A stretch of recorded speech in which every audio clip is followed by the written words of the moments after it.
Doing very well. Well, first of all, I do thank you for doing this and speaking with us because got a lot of stuff going on. I mean, we've got the steel mill, it's expected to reopen, but we've also got other things surrounding that we need to talk about. And one of those is the dredging, and we're going to start with that because that's sort of the hot topic right now.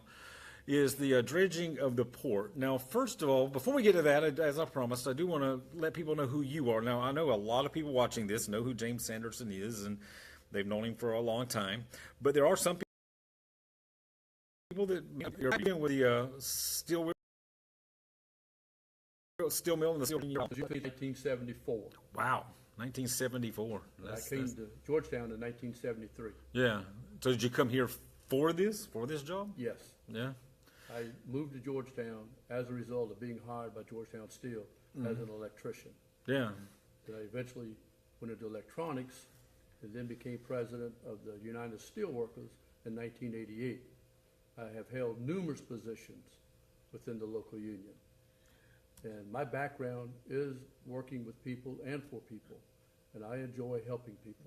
And you've done that a lot over the years. I mean, you've seen the mill in its heyday when it had, 700 workers? What was it? At one time, we had approximately 1,150 workers. 1,150 workers. Wow. Right. And, I remember those days. My dad, of course, was a steel worker and a union member.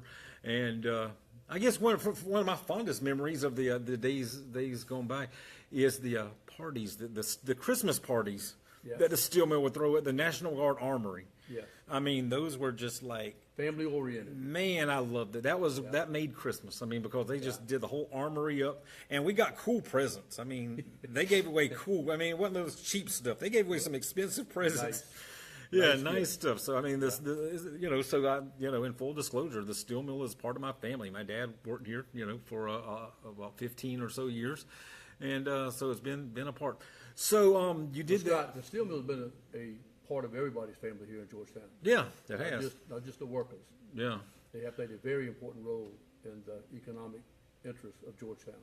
Yeah, I mean it has. And let's talk about the dredging because I do want to get to the possibility of it coming back to life here in the near future. But the dredging seems to be the big issue right now.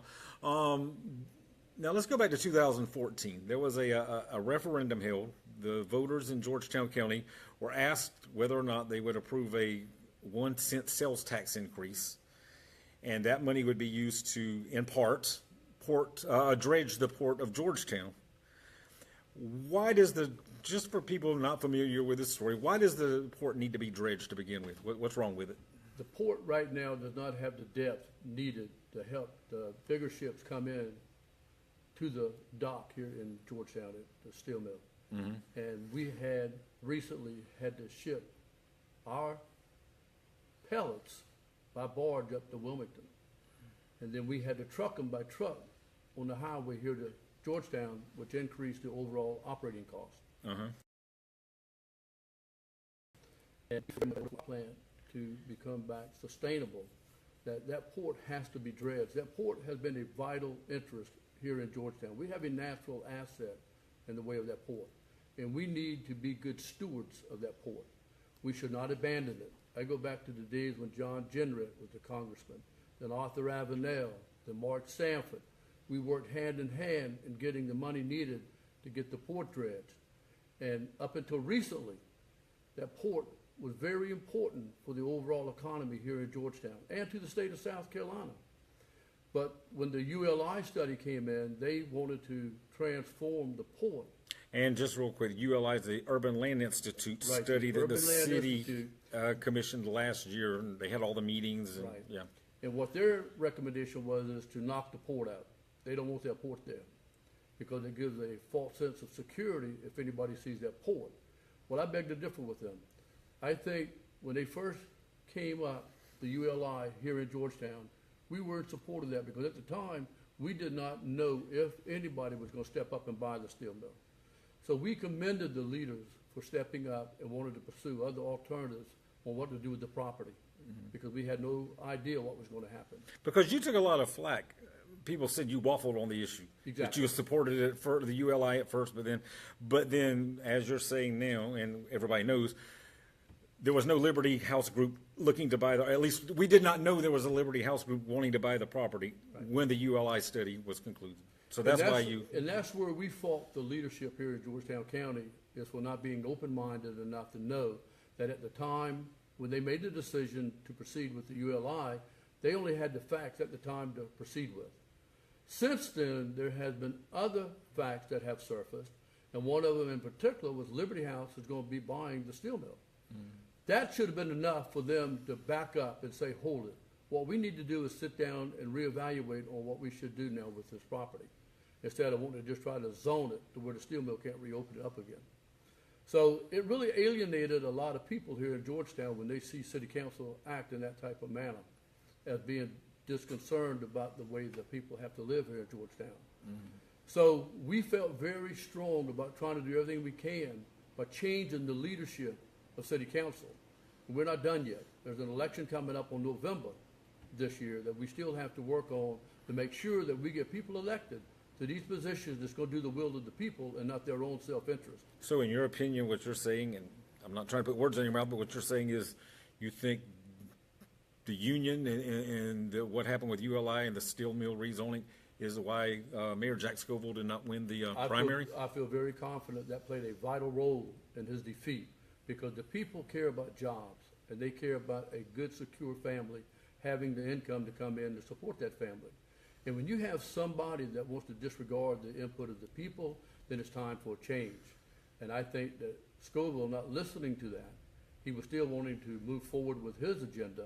It cost him the election, in my opinion, because he wasn't willing to be open-minded and sit down and try to see what can be done to address both issues. And we try to convince him that the ULI can still move forward. You just can't implement everything in the ULI plan right now. But you can still do things that doesn't affect the property of the steel mill, by like the West End. There's several things in the ULI that pertain to the West End. They can start addressing those issues, start trying to fix those items up in the West End. They just don't have to just zero in on the steel mill right now because they don't want the steel mill. And that's the thing that I think the people here in Georgetown County are very much concerned about. Does the economy of Georgetown and does jobs in Georgetown depend on a few people that doesn't like that? I go back to when 2001, when Daniel Thorne took a group of people, leaders here in Georgetown, up to Newport, Rhode Island. I don't know why it hasn't been mentioned yet in the paper, but they still want to try to implement Georgetown as Newport, Rhode Island presented itself when they went up there, a fishing village. Georgetown will not be able to survive as a fishing village. Georgetown. Now, who do you say is promoting that still? I think the people that went with Daniel Thorne, and I don't know who all went with him. Okay. But there are a group of people that went with Daniel Thorne that still have that vision in their mindset that that's what they would like to have Georgetown transform into. A relaxed, laid-back fishing village. We're not in McClellanville, and we're not in Newport, Rhode Island. Georgetown has a unique classification of diversity of industry, manufacturing base here in Georgetown. And we thrive on each other. This should not be either him or R. We should sit down together and call everybody together that's interested and trying to do the right thing for Georgetown and try to resolve our issues by working collectively together. I encourage everybody to reach out and try to get our federal elected representatives. We need to get Tim Scott, Lindsey Graham. Lindsey Graham is very much in favor of supporting this port dredging. Jim Clyburn is very much in favor of it. The majority of our state leadership that represents Georgetown County is in favor of it. From what we've been able to gather by talking to certain individuals, it seems like there are a few city council members and a few county council members that does not want that port dredge because it doesn't fit their agenda. They do not want the steel mill, or they do not want manufacturing jobs here in the city or close by the city. What they want to see happen is this to become a recreational tourism town. And we're not a Charleston, we're not a Myrtle Beach. We don't have the draw that we have people waking up in Michigan or Minnesota and they talking with their families, hey, let's go to Georgetown on our vacation next year. We don't have that type of draw. So I don't know why they have that type of mentality here in Georgetown, that that's what they want to transform themselves into. So in 2014, voters approved the referendum to dredge the port. And since then, because we were told at that time it would cost, what, $30 million? $33 million. $33 million. Yep. Now, I guess, other county officials maybe, that the price tag is doubled to $60 million. And Tom Rice even last week bumped it up to $100 million. Yeah, I'm surprised Tom Rice didn't say $500 million. Yeah, well, so how did it go from 33 to 60 to 100? Because that's the numbers they want to put out there in this community, because they want to discourage people to think there's any way possible that you can get that port dredge. They want you to not even think about getting that port dredge. So they try to make that price astronomical to where you think, well, really, is it any economic sense to go out and try to dredge that port? Where do we get the money from? But how has are you saying they're lying? Yes, I am really saying they are lying because they do not have the facts. Do you have the facts? Does the South Strand News, does the South Strand News have the facts? Or does anybody have the facts whatsoever backing them up? I think they are misleading the public intentionally. There's never been any paperwork handed out. Tom That's Rice right. didn't have any paperwork. Right. Nobody's ever handed out any paperwork showing how it went from 33 to 60, whatever, and now. And over $100 million. Last week was $100 million. So when I say $500 million, what's the difference? But I mean, so you think they're lying? But what? Why do they not want the port? If you say Because they're it goes lying, against- why would they not want it Because it dredged? goes against what their vision is for Georgetown. That's the rub. And I think that if everybody was put together in a room, that intelligent people can sit down and discuss what it is they feel like is going to be in the best interest of everybody here in Georgetown, then I think there's room for everybody. It isn't either or. I think that's where the people has a misconception about working together. It ain't my way or your way. It's people coming together and try to find out what can be done to address the harbor, to address the port, and there are ways that can be done, but it has to be done legally within the law. And that's why I suggested that if they were to do anything at all that violated that we would sue them. Okay, let me get to that. So the port, we're being told that dredging is dead of the port. Is dredging of the port dead? No, we have not threw our hat in. We have not thrown our towel or hat in. I mean, why are they saying it's dead? I mean, besides the price tag that they say is ballooned, I mean, we saw the reports about 2 months ago, a month and a half ago, from state officials saying, Georgetown Port is dead. It's not. Scott, I think you've been around long enough to know one thing. If you don't believe in it, you're going to fight for it. So therefore, you got some people in this community that doesn't want that port dredged. So they're going to fight for it. They're going to come up with all kind of reasons why it can't be dredged. That's where I think that the people that depend on working for a living and they depend on that port, they're not quitters. They're not going to throw the towel in. They don't visualize that harbor just as a recreation, just that you get in a boat. If somebody's complaining about not being able to get out there with the power boat, then why don't they get a flat bottom boat for right now? Well, let me ask you this about the port being dredged. Even if the money were found tomorrow to dredge it, it's going to take a long time to dredge it. Now, what is long time? Well, it's probably not going to happen before the time you feel that Liberty House is going to open the mill. Well, Liberty House will not need that port right now to open. So that's my question, and I I tried know to ask this the other day. I know that. Is that if they can operate without it being dredged? Yes, yes. For X amount of months. I don't know that. Why can't they just always operate without it being dredged? I don't know the answer to that because I think once they expand their market, they want to increase their market base. There's going to be different products that they're going to have to obtain.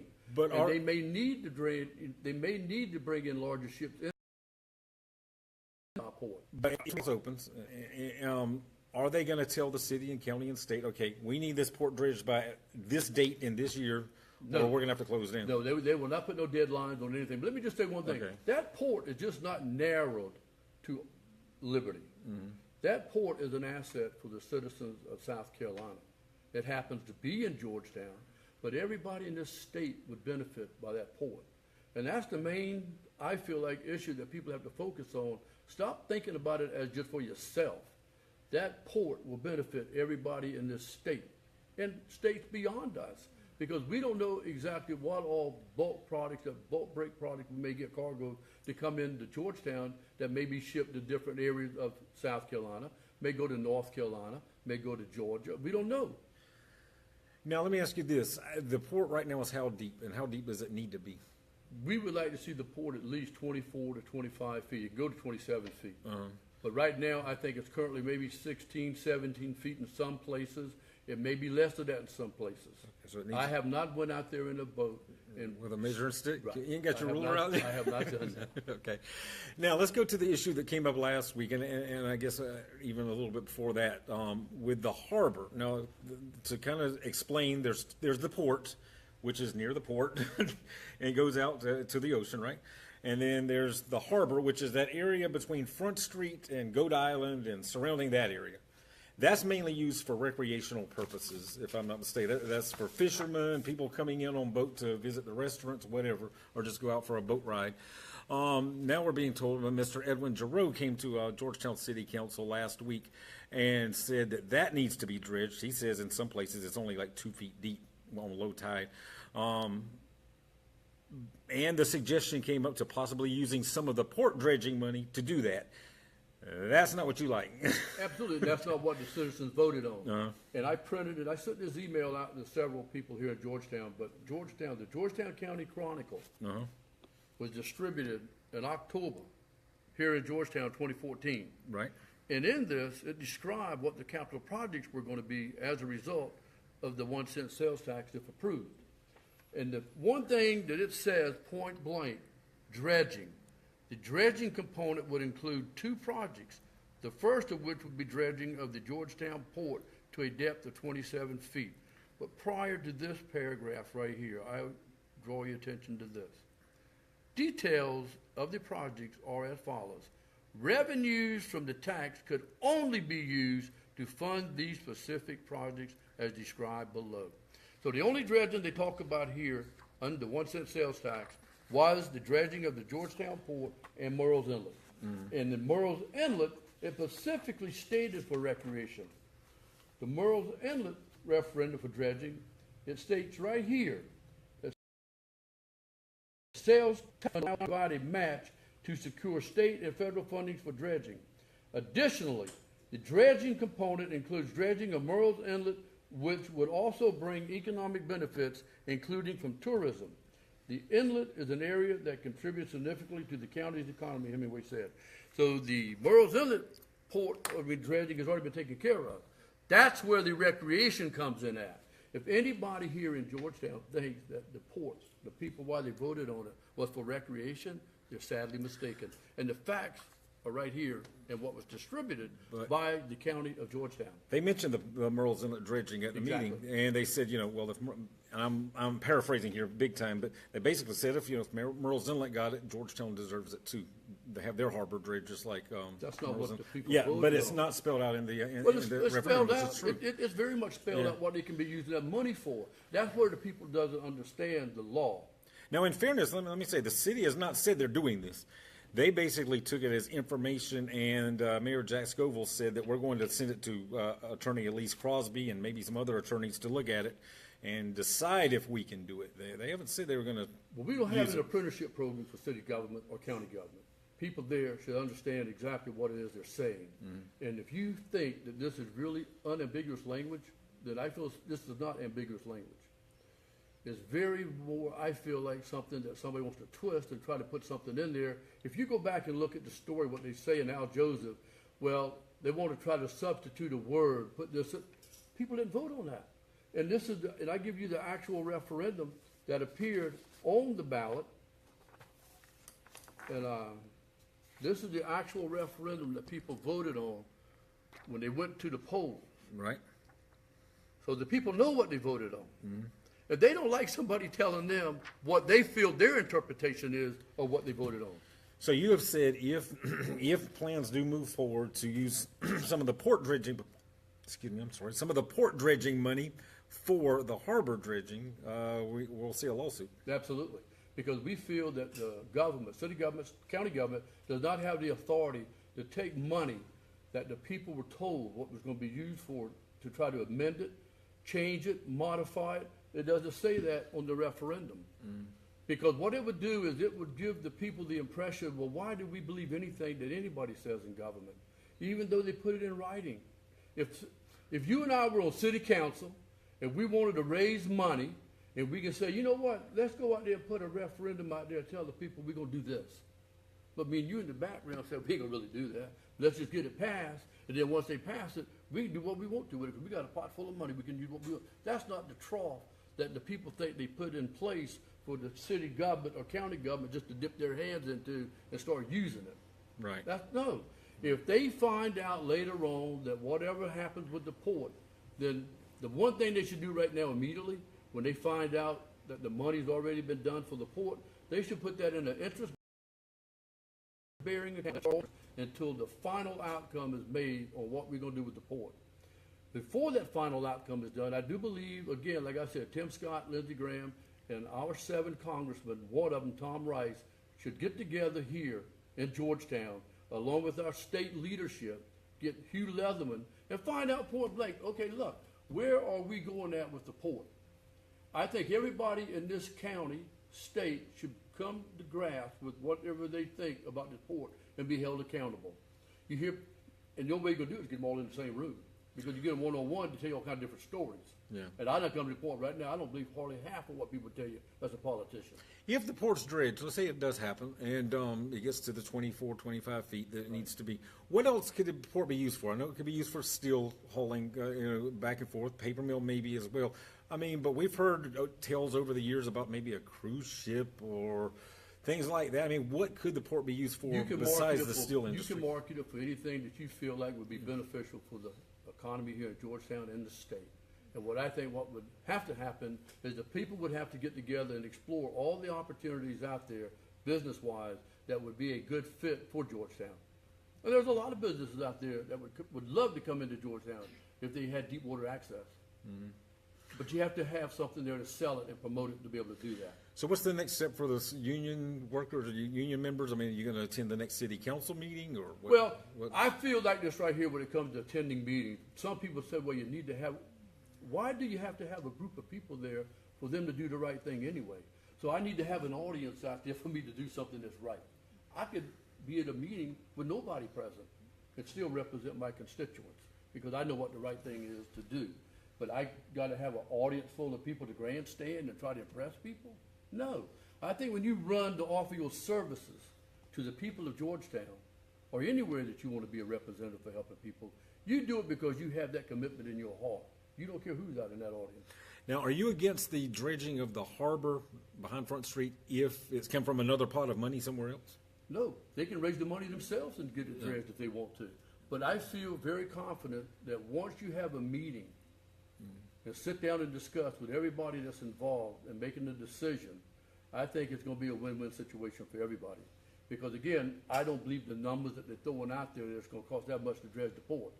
If I don't want that port dredged, I'm going to tell you all kind of money it's going to cost you to get that port dredged. But is it real? Is the actual numbers real?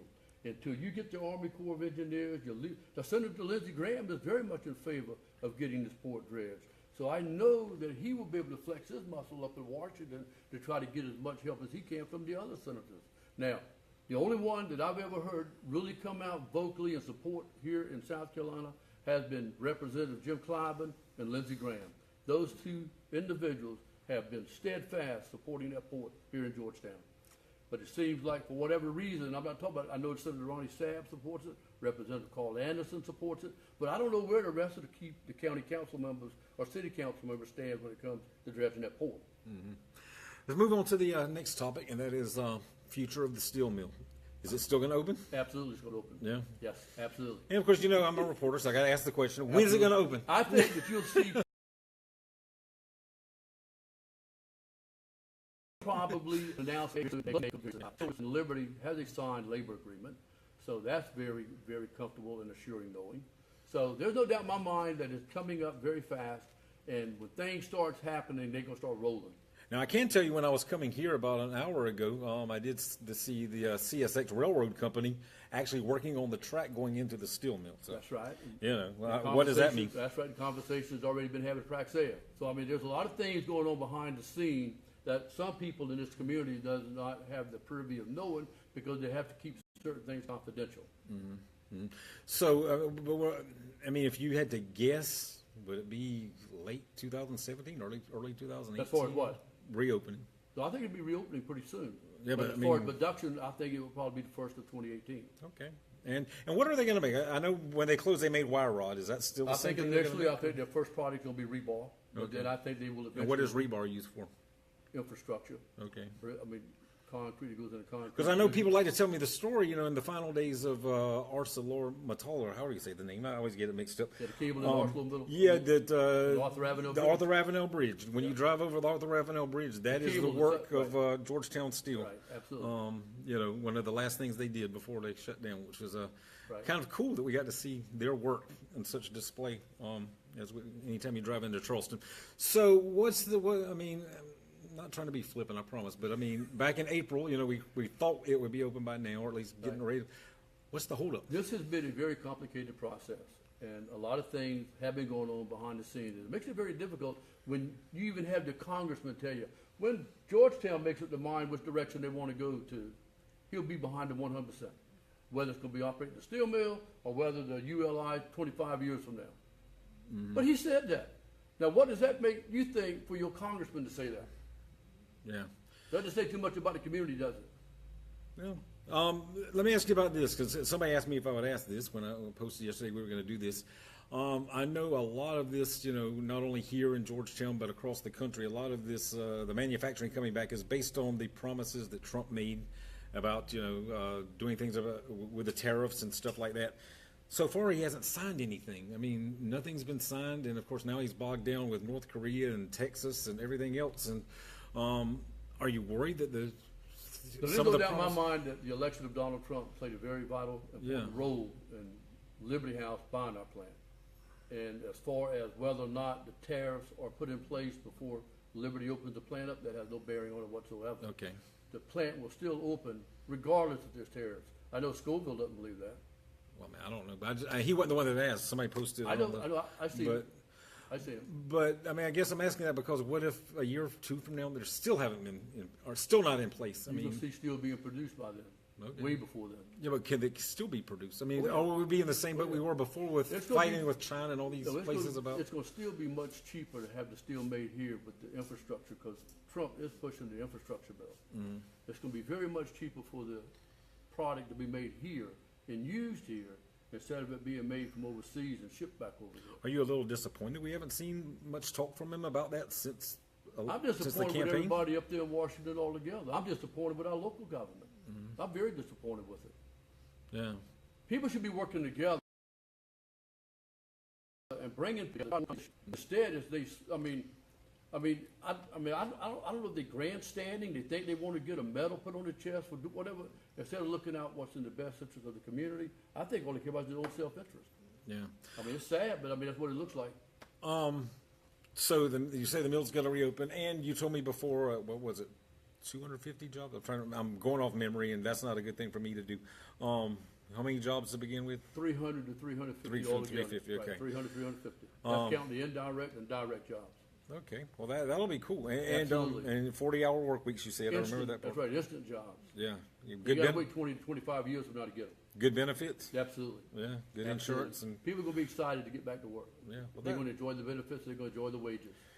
And let me ask you this: let's say Liberty House comes, it opens, operates it for 5, 6, 7 years, but then something happens, so they can't. Would you support the city then moving forward with a ULI type situation if Liberty House doesn't work out? I think if Liberty House comes in and opens the facility like they are going to do, and they run 4 years, 6 years, 7 years, and they make the decision to shut the plant down, at that time, I think that probably before then, if the government here in Georgetown played the cards right, they could already have an agreement in place with Liberty House if they go approach them in a manner in which it's a win-win situation for both of them. Mm-hmm. But the way they're doing it now, adversarial, is very difficult for anybody who want to deal with somebody when you're against them. Yeah. But if they were to change their demeanor and change their attitude and accept Liberty coming into Georgetown, mm-hmm. and within the first month have a meeting with the leadership of the Liberty House Group, you will be surprised on what you might be able to get from them. Yeah, yeah. Because up until that's the worst thing in the world is to see another plant idle here for a year and a half, and just sitting there. That's wrong. Yeah.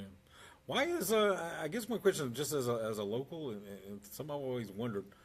Because I've watched Georgetown Steel, whether it was whether it was on strike or whether it was open and closed and then reopening and opening back. Why has it had such a roller coaster I'm when glad you- international paper has been steady since the 1930s? Well, they haven't been all that steady. Well, I mean, they They've haven't had shut their down. problems, but they have not been like the steel industry. Yeah. But let me just say this right here, as a whole, do you remember back in 2008 when this whole economy in the United States hit bottom? Oh, yeah. Okay. Oh, yeah. And the one thing the people in this country have a hard time understanding, they can't connect the dots when it comes to laws that other countries have overseas. They have no child labor laws. They have no environmental laws. They have no OSHA laws, which protects the workers in the workplace.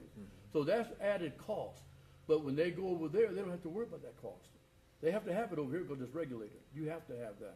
What regulations would you like to see eased that would help, that would keep people safe, but also would can't- ease some of the burden? I don't think that we should have any regulations eased when it pertains to safety in the workplace. Now, there are some businesses that would love to see that because they would rather have control themselves of how to do the safety. In North Carolina, Imperial, they had a number of people get killed up there because the company locked the doors on the inside. It was exit doors. They locked them up. And now, as a result of that, they no longer are state-orientated when it comes to OSHA administered. The federal government stepped in and started administering it. And most of the states, you know why? Because their regulations are much strictly enforced. Even though the state has the same regulations, but they're not enforced. They're not enforced. Yeah, I just know Donald Trump during the campaign season talked about, easing regulations here and there, and I just didn't know. No, he was not talking about easing the safety regulations. Okay. I can assure you that. Okay. Are there any that are in place that hurts the steel mill that should be eased? Not to my knowledge. Okay, so we're fine there. What else you want to say about labor? Because I've got one more Federal thing. laws should be changed as far as when it comes to imports, and that's what Donald Trump talked Right. about with the tariffs. Right. Those type of laws. But he hadn't done it yet. Well, I'm going to tell you something. He just can't go in there and automatically implement it. He Well, can't. during the campaign, he said he was going to do everything on day one. That's right. Like Wilbur Ross. Wilbur Ross was part of the person, well, he owned ISG, Wilbur Yeah. Ross. And he's up there, Secretary of Commerce. Uh-huh. And I feel very good that he's going to help also advise Trump on doing the right thing when it comes to trade. So, anything else you want to say about Liberty House, steel mill, dredging? So we anything? welcome Liberty House coming into Because Georgetown. We hope that Georgetown becomes their flagship home base for their many other companies that they're going to acquire here in the United States of America. And we would like for Georgetown here for them to be the home headquarters right here in Georgetown. Let me ask you about one more thing that came up at a meeting a couple of meetings ago, and that was it was said, I think, by Mayor Scoville that the city has been told that there would be some leftover property that ArcelorMittal would not be using. That Liberty House, would not be using, that the city could use for some of the ULI projects. What property would not be used? It seemed like it's all needed for. Well, I don't know steelmaking. exactly. I don't have the map or whatever it was they were talking about. I think Yeah. Gordon Spelling was in that meeting. But I do believe that there was some discussions in that tone. And I think that once everything gets straightened Because- out and they get everything established here, I think that would be the time to have that dialogue. After that was said, we were told that the only property that they think that might be usable is the office across, right across the street here. greenhouse. The greenhouse, as you call it. Well, that's a possibility. I don't Well, know. we need a city hall for sure, so maybe that would maybe that would work out. So we'll see. I do want to ask you about one other thing that has nothing to do with the steel mill per se or the union, but it's I don't know. Just want to get your opinion on it. This 948 acres. I know it has nothing to do with the steel mill, Right. but the county, has the opportunity to rezone 948 acres near 3V Chemical Company, from farming to heavy industrial is what they're trying for. What do you think about that? Well, based on what I've been able to research and read about it, I think the county council should honor the planning commission's recommendation, and that's not zoning. And there's property right beside 3V Chemical, over 600 some acres, that would be much more tractable to the county for doing what they want to do than what they want to do with that 954 acres. Do they realize how much low-lying areas that they have in that 950 acre tract? I know they said there's a lot of wetlands, but I forgot That's right, the the low- acreage they said. That's right. So I don't know how much can be used for any type of sustainable building out there. But again, the thing that I would say, the 600 acres There's already got a railroad track in there. They already got a spur in there, so that'd be easily accessed rail. So, I mean, it's much more attractive to have an industry there. But getting back to what the will of the people is, the people have already spoken. They do not want that property rezoned. And I guess I ask you about it because I'm just wanting to pick your brain. Have you heard of anything looking to come here that on that property? No, I have I mean, not. because you've got your brain and That's the right. ears in the That's right. business world. So That's right. But I would believe that if whoever it is that's looking at coming there, if you show them that track right beside it, they just well be. Now, if somebody pushing that 954 acres to get sold, who's going to benefit by that? yeah, good question. Now, Well- GP Ford owns the property beside it, over 600 acres. And from what I am able to understand, that's much more of a presentable area to build something, and it would not have the impact on the other people, from what I understand. I don't know. So you've heard what Mr. Sanderson had to say. What's your thoughts right now on the first of all the dredging of the harbor and using port money for that? Yeah, I think that would be doing a disservice to the citizens that felt that their 1 cent was going to be used for something that was going to be beneficial to everybody, not just to a certain part of the city. So just dredging that for commercial purposes, I would stay clear of that as a city leader. And if the whole harbor can't be dredged, then none of it will be dredged, and we will come to the forefront to figure out exactly how that can happen. Because if I'm reading this paper right, that and basically it says that other projects can be paid for with that referendum money if all the projects that voters approved are completed. Yes, sir. So- this is what we know the county's at. The county has a checkoff list where certain items that the 1 cent sales tax fell under have already been checked off. Merle's Inlet dredging is done, Yes, sir. and the disposal site preparation that had to happen before the dredging over there, so it's done. Does Andrews Fire and Police have their complex yet? They are being erected right as we speak. Okay, and it also says 1.5 million for fire stations. I know we've got the one in Yohanna that's I think it's close to opening, but I don't know about the other ones. Now the other one I know is not complete. $8.9 million for road resurfacing projects. I know we got a lot of roads that still need to be resurfaced, so those aren't complete either. Absolutely, but getting back to the point that they have to check off on all of these items that they presented for the people on the ballot what was going to be done with the 1 cent. Now, as we get closer to the end of that checklist, or even before we get to the checklist, we would have already known that this project is not going to happen, this project is not going to happen, this project is not going to happen.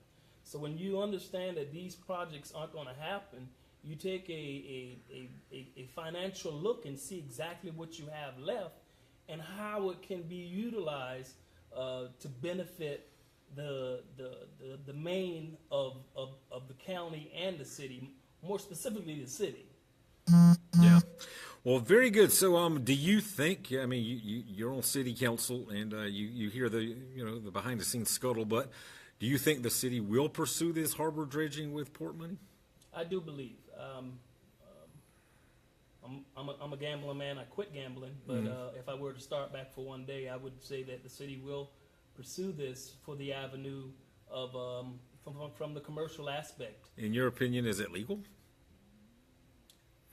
It will not be legal if we don't go through that process that I was telling you about and bringing it back to a voting process for what the money is to be used. Now, if I'm not mistaken about the rules, the laws concerning referendums such as that, I think they have to be on a general election ballot. If I'm not mistaken, so if I'm right about that, that means it cannot have voters can't vote on it again until November 2018.